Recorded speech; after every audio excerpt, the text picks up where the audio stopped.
کے حوالے سے پہاڑ ایک استعارہ ہے، ایسا ہی ہے، پہاڑ کو استعارے کے طور پر لیتے ہیں کہ پہاڑ کی طرح مضبوط.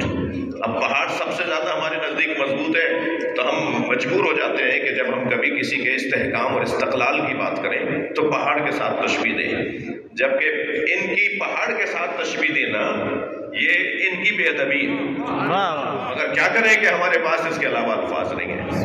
بات کو سمجھنے کے لیے صرف کہہ سکتے ہیں کہ جس طرح پہاڑ مضبوط کھڑا رہتا ہے، البتہ وہاں پر پھر بھی کسی وجہ سے اسے ریزہ ریزہ کر دیا جاتا ہے. کچھ چیزیں ایسی ہیں جو پہاڑ کو ریزہ ریزہ کر دیتی ہیں. یہ جو آیات محکمات ہیں نا، انہیں کوئی ریزہ کرنے والا پیدا ہی نہیں ہوا.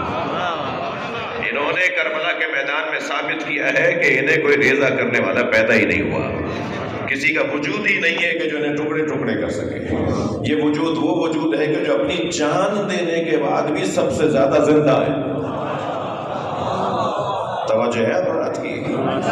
میں شہنشاہ حسین نقوی زندہ ہوں، آپ زندہ ہیں، آپ زندہ ہیں، اس پر ہمیں شک کرنا چاہیے. اگر حسین زندہ ہے اس پر یقین ہونا چاہیے.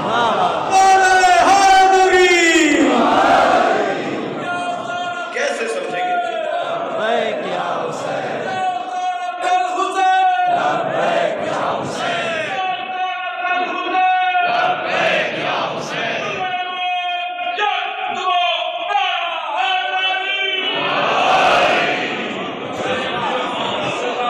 صلوات پڑھنے محمد و آلہ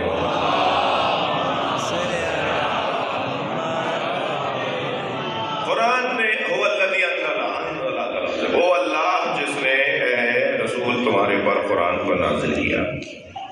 اب یہ